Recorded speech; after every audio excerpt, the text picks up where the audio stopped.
What's up with you, dude? What's up with you? What's up with you, dude? What's up with you? Yeah, it's your boy John Chill too, man. Focus, let's stay focused. It's a good day and it's a great day in the Lord, isn't it? It's great out there, man. Yeah. Snow going away. Kind of snowed on it a little yesterday. Snow going away. Yeah. Shoot, about to get into the paper. Got to do some research paper. But some people had the nerve to say that I never played football before. And I was a little offended. Nah, I was just like, all right, well, for one, my record, as far as football is concerned, I've been playing football ever since I could. You know what I'm saying? On concrete streets, playing tackle football. That's how I grew up. We go out on the street like and play tackle football. That's just the way we are. There was no video games and stuff like that, crazy in the house like there is now. When our mom told us we couldn't go outside, that was punishment. Now you can't get these kids outside. Okay, so I grew up about around a bunch of athletes who were really, really fast, really, really strong. And in my neighborhood, it was all about who was the strongest, who was the fastest, who could do this the best. I don't care what it was, basketball, football. I don't care if it was hockey. There were some people who just had the best jukes, but they weren't the fastest people, but they were so elusive. So that's the kind of people I grew up in. I fit into the category of long distance runner. So in my group, I was the best long distance runner that in my age group. When you step it up a couple, ages, that's when I ran into people who could actually do better than me and what I was good at. But nonetheless, I was also a good swimmer. I could swim the 50 in like 24 seconds, but I really didn't care about swimming. And that was all the way up until I was like 26, 27. But football, yeah, I played all the way up till high school. I broke a record in high school. I played for the New Brighton Lions. So if you guys really are that interested in, me playing, yeah, it's me right here. This guy right here. I'm the only one who played with these pads on my arms. And I played with these pads on my arms because I played so many different positions. They would have me playing. That's me right there. That's my foster brother right there, Matt. What up, Matt? So that's me, number 11, right there. And I played with these guards on my arms because I use my forearm a lot, and they would switch me off in positions. Sometimes they would have me. Now this is when I was a senior. Sometimes they would have me at nose guard, and that's when I broke a record in high school. I played nose guard for 2 games. The first game they put me in as nose guard. Um, Played against South, and we had a great game. We won 26-20. It was a Super Bowl type of game. It was crowded, so many people there. It was just so awesome, that game. And I got busy that game. I had 8 consecutive hits, so that's the record I had broken. I hit the person who had the ball coming out of backfield is because their hiker could not, I was faster than he was. He was bigger than me, but I would get around him so easy. I would do like swim moves and use my forearms a lot. And he just couldn't get to me. And next thing you know, I was in the backfield chasing down the quarterback, or I was going heads up with the running back. So I would meet the running back coming out of the 1 or the 2, and and next thing you know, I was there. So I would slow their momentum down just by hitting them, and usually I would get the tackle. So that's how I broke a record, and I didn't even know it until practice the next day. When Coach Yersita said, "Hey, you broke a high school record," and I was like, "Cool." Next thing you know, I had 2 letters just because of that game. One from Penn State, which I told you guys, Brian Chismar ended up going to Penn State, but he was grades ahead of me, and I lined up against him one time. We were practicing. He hit me coming straight off the line, and that's when I realized that that was in 8th grade. That's when I realized that the helmets don't really protect you. So, as I got older, I would, spearhead people. That's why you see all these marks on my helmet, because I would go in and just hit people like that. But the cushion in the helmets were not protecting me as much as I thought. And then, with just simple calculations, I was thinking with the way I play, if I go into college ball, I'm going to either really hurt somebody or I'm really going to hurt myself. And for this reason, I decided not to go to Penn State. And I could have went to Penn State. I just decided I don't want to go.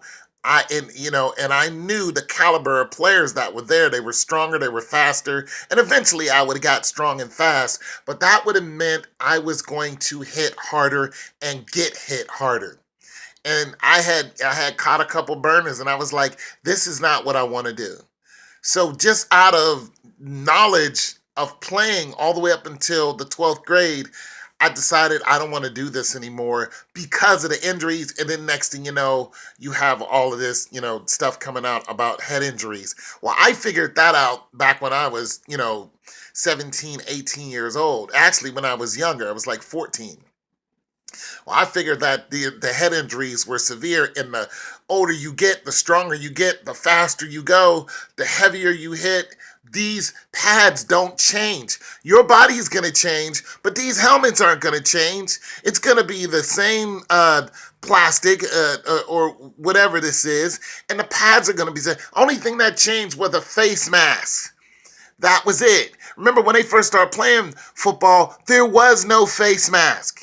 Then people start getting their nose broken and their teeth knocked out and their eyes gouged out. Then they start putting these face masks, and then they start putting in the guards over the faces. So people's eyes couldn't get gouged in because they were doing it on purpose. You know what I'm saying? So I'm just saying, for you guys who think I never played, I did play. I do know something about football. I just stopped watching it after a while because I didn't believe that pro sports and college sports were on the up and up. I don't believe it was a fair game. High school ball, I would rather watch high school ball than, I would rather watch high school ball because I think high school ball is pretty much fair, even though, like I said in my last video, it's set up to be different because you get people who actually come from other regions just to play for that high school. That was going to happen to me once. I was playing for New Brighton, but I had a chance to go and play for another school that was interested in me, and we played against that school, and I was in my junior year, and I already had a starting position. I already lettered. I was like, nah, I'm gonna stay here and help the New Brighton Lions. But I could have went to another school, and it was, I mean, they beat us every year. Not every, well, every year that I played, they beat us. Was a really, they were really tough too. They were some tough dudes, man. They had a way of playing that was uh, very solid. We couldn't get around their offense. We couldn't get through their line. I couldn't break through their line or anything like that. They were very tough on us. But nonetheless, they were like our next door neighbors. But they were tough, and they would beat us. But it would be a good game. So, but anyway, so the next after I broke a record, the next game we played against Riverside, and when we played against Riverside, they scouted me. They were already at the game. They scouted the whole game. And when they scouted me and they saw, what I was doing, even on defense, because I played defensive end, I was blowing out the defensive end by hitting him with my helmet, pow, blowing him back. So I had a stellar game. And I was in the paper and all that other good stuff, just a little write up, not my picture or anything, but a little write up. And nonetheless, I got scouted the next game, and they double teamed me, and that was it for me playing nose guard. So I played defensive end and I played linebacker. Okay, so I was 185 pounds playing linebacker. I was probably benching 220. Well, I was benching 225 maybe 5 times. I could have probably did it more, but I wasn't a big weightlifter then. I just walked in the gym, put up 225 a couple times, and put it down because one of the guys didn't think that I was strong enough to do it, and I just cranked 225, put it down, and just like be quiet. Like I'm a lot stronger than I look. I just don't come in the gym and brag about it. I can bench this weight.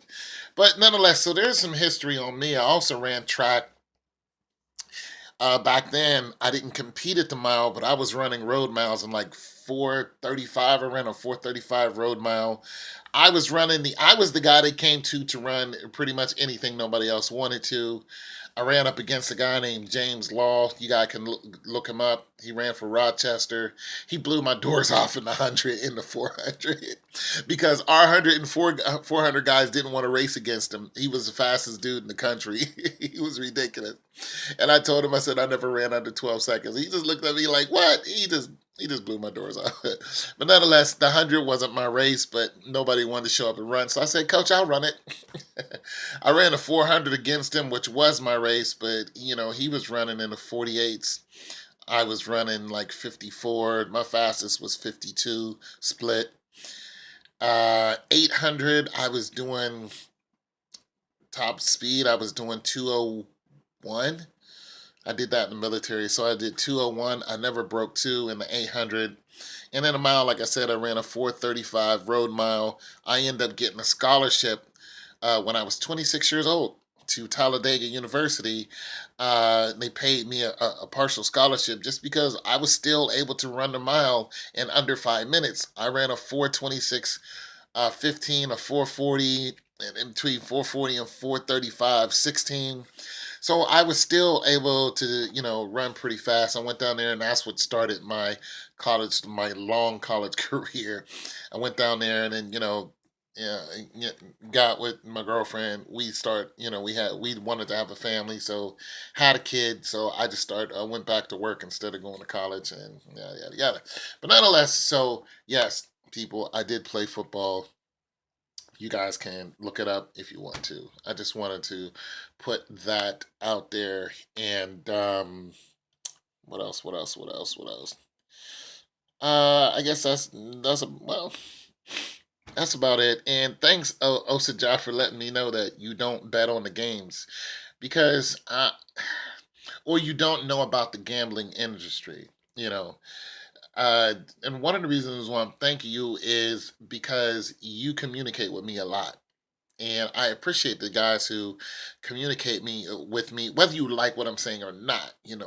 Uh, not everybody communicates with the truth. They say something to placate the person in the video. It's just like, no, just tell me the truth. And you're one of those people who tells me the truth. And you don't gamble. I don't gamble at all. Somebody asked me again to put money on the game. I don't gamble. I don't gamble at all. I play the lottery every now and then, and I don't even check the tickets until like a week later. So there's that. And as far as this whole New England thing, a lot of people are thinking, well, I think New England was beat by the Birds before. I think they were beat by the Eagles before, back when Donovan Bailey was playing. Not Donovan Bailey, Donovan McNabb. Donovan Bailey is a track runner out of Canada. Donovan McNabb, and I think they had Terrell Owens and a couple other star players when they won. And everybody's thinking that, okay, well, this is not that team, and they're thinking that it's going to be Brady's going to fall behind, then it's going to be a miraculous comeback and all this other stuff. I'm just going to put the score out there right now. Here's what I think it's going to be. I think it's going to be a close one because the Super Bowl and ratings go up when it's close. I think the Birds are going to pull ahead 14-zip at the beginning. I think the Pats are going to score in the third quarter, 7. Then I think the Pats are going to come and score twice again in the fourth quarter. And I think then the Birds are going to score again. So I think the score is going to look something like 28-21. There's my prediction. It's your boy Tone 202. If it doesn't come true or not, it's okay. Guys, stay focused on God. He's the one who loves you, not football. It is fixed. I'm out.